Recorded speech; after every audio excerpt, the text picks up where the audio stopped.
আসসালামু আলাইকুম। বাংলাদেশি ব্লগার মম সেতু চ্যানেলে আপনাদের সবাইকে আরও একবার স্বাগত জানাই। কাছে এবং দূরে, দেশ এবং দেশের বাইরে যে যেখান থেকে আজকের এই ভিডিওটি দেখছেন বা দেখবেন, আশা করছি আল্লাহর অশেষ রহমতে আপনারা সবাই খুব ভালো আছেন, যে যেখানে আছেন সুস্থ আছেন, নিরাপদে আছেন। আলহামদুলিল্লাহ, আল্লাহর অশেষ রহমতে আমরাও বেশ ভালো আছি। আজকে যে ভিডিওটি দেখতে পাচ্ছেন, এই ভিডিওটা কিন্তু রাতের বেলায় শ্যুট করেছি, মানে রাত এবং সকাল মিলিয়েই কিন্তু ভিডিওটা করেছিলাম। রাত ৯টা থেকেই ভিডিওটা স্টার্ট করেছি। দেখা যাচ্ছে রাতে রান্না করব, সেই কারণে রান্নাঘরে এসেছি। মাথাটা প্রচুর পরিমাণ ব্যথা করতেছিল, সেই কারণে আর সন্ধ্যার সময় রান্নাটা শেষ করিনি। ভাবলাম যে একেবারে রাতেই করব, তবে রান্না করার কোনো ইচ্ছে ছিল না, কিন্তু যেহেতু সবাই খাবে সে কারণেই রান্নাটা করা। মাঝে মধ্যে যখন কোনো কাজ করতে ইচ্ছে করে না বা রান্না করতে ইচ্ছে করে না, তখন যে দেখা যাচ্ছে অনেক বেশি লেট হয়ে যায়, তো সেটাই আজকে আপনাদের সাথে শেয়ার করার চেষ্টা করেছি।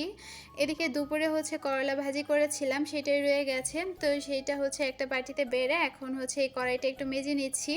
এটাতে দেখা যাচ্ছে সমস্ত ভাজা পোড়া কাজ করি, তো এটা ধুয়ে রাখছি, কারণ পরের দিন সকালে যেহেতু আমাকে রুটি বানাতে হবে, সেই কারণেই ধুয়ে রাখছি। পানিটা ঝরে গেলে দেখা যাচ্ছে সকালবেলা রুটি বানাতে বেশ সুবিধা হয়, নয়তো সকালবেলা ক্লিন করতে হবে, সেটা আবার ঝামেলা।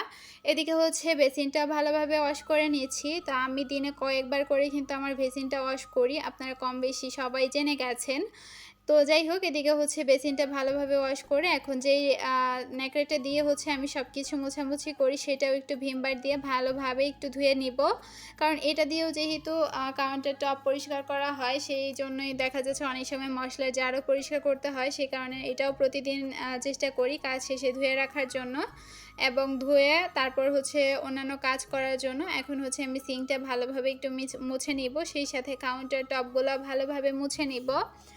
তো যাই হোক, এদিকে ভিডিওটা যারা দেখতে শুরু করেছেন তাদের কাছে ছোট্ট একটা অনুরোধ করছি, ভিডিওর কোনো অংশ, কথা বা কাজ যদি আপনাদের কাছে একটু ভালো লেগে যায়, প্লিজ একটা লাইক দিতে ভুলবেন না।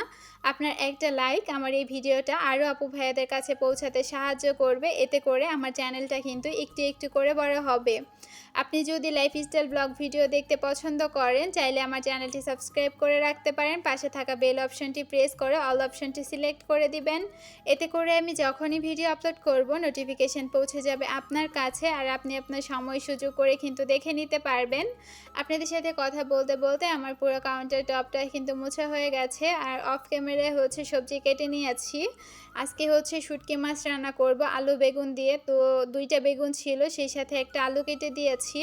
তো আজকে তরকারিটা আমি হাতে মাখিয়ে রান্না করব। সব সময় যে হাতে মাখিয়ে রান্না করি এমনটা কিন্তু না, দেখা যাচ্ছে যখন তরকারির পরিমাণটা বেশি থাকে তখন কষিয়ে রান্না করি, যখন তরকারির পরিমাণটা কম থাকে তখন হাতে মেখেই রান্না করি। এখানে পেঁয়াজ রসুন কুচি, সেই সাথে দিয়ে দিয়েছি হলুদ গুঁড়ি এবং মরিচের গুঁড়ি, এটা দিয়ে আর তেল দিয়ে ভালোভাবে এখন কিছুক্ষণ মেখে নিব। দেখা যাচ্ছে হাতে মাখিয়ে তরকারি রান্না করলে খেতে কিন্তু খুব বেশি টেস্ট হয়, আর শুটকি মাছ অনেকেই ভেজে খান, আর এটা যেহেতু মলা মাছের শুটকি, সেই কারণে কিন্তু কোনো প্রবলেম হয় না, ছোট মাছের মতোই কিন্তু লাগে, তবে শুটকির যে একটা গন্ধ, এটা অনেকেই হয়তো বা নিতে পারেন না। আমাদের খেতে খেতে অভ্যাস হয়ে গেছে, যার কারণে আমাদের কোনো প্রবলেম হয় না, আর মাছ মাংসর থেকে শুটকিটাই আমরা অনেক বেশি পছন্দ করি। তো তরকারিটা খুব ভালোভাবে মাখিয়ে এখন হালকা পরিমাণ পানি দিয়ে দিয়েছি, কারণ বেগুন যেহেতু দিয়েছি আর একটু পানি উঠবে।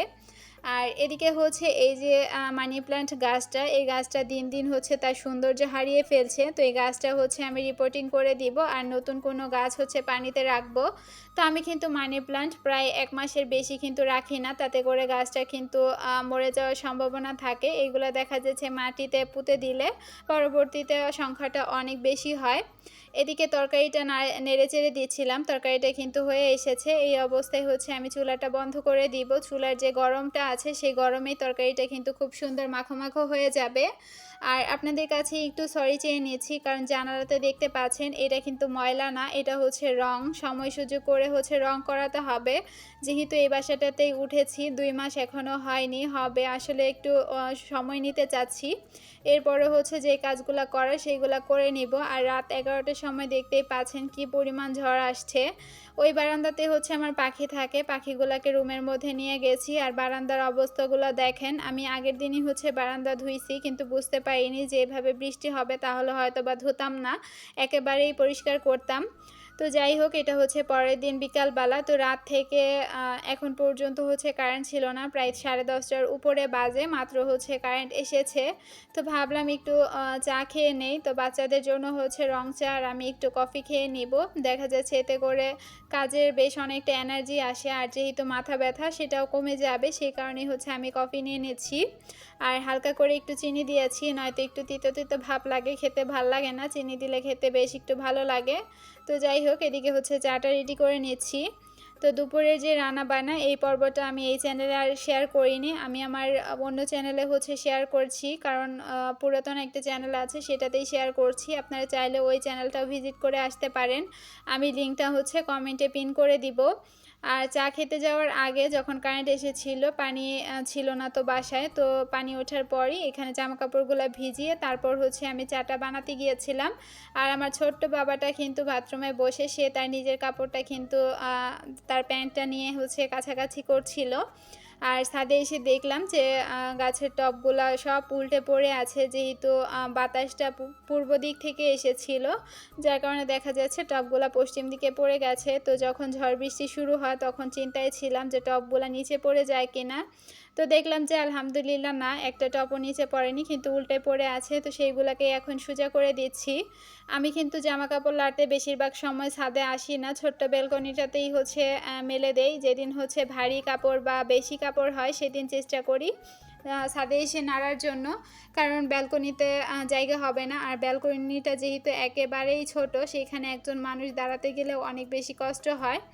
তো যাই হোক, ব্যালকনিটা ফাঁকা রাখার চেষ্টা করি, কারণ এখন যেহেতু প্রায় অনেকটা সময় লোডশেডিং হয়, দেখা যাচ্ছে চেষ্টা করি যে ওখানে গিয়ে বসে কিছুক্ষণ সময় কাটানোর জন্য যখন কারেন্ট না থাকে।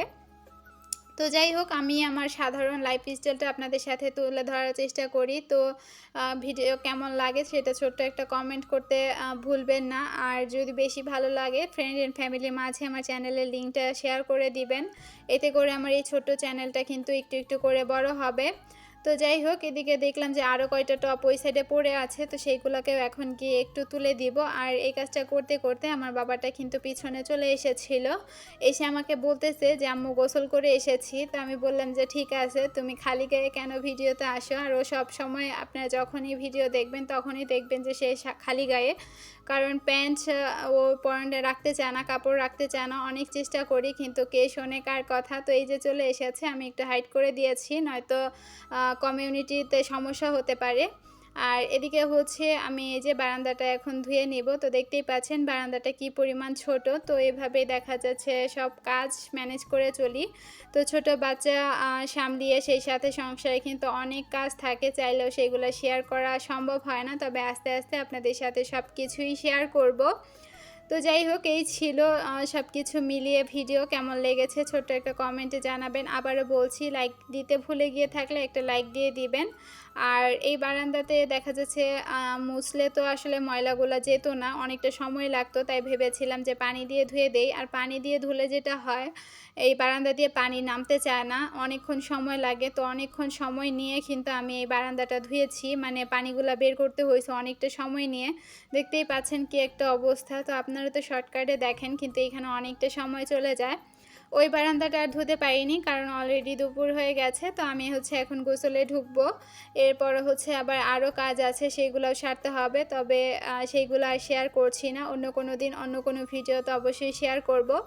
এই তো আমি গোসল করে চলে এসেছি, এখন হচ্ছে জামা কাপড়গুলো মেলে দিব। আর এটা হচ্ছে আপনাদের ভাইয়ার গতকালকে রাতে বারান্দাতে ছিল, সেটাও ভিজা ছিল। তো আমি একটু দলা করে রেখেছিলাম যাতে না পড়ে যায়। তো এটাও এখন মেলে দিচ্ছি, সেই সাথে জামা কাপড়গুলোও মেলে নিচ্ছি। তো আজকের মতো এখানেই বিদায় নিব, কথা হবে পরবর্তী ভিডিওতে। সে পর্যন্ত সবাই ভালো থাকবেন, সুস্থ থাকবেন, আমাদের জন্য দোয়া করবেন। আর আপনাদের জন্য অনেক অনেক দোয়া ও ভালোবাসা রইল। আল্লাহ হাফিজ, আসসালামু আলাইকুম।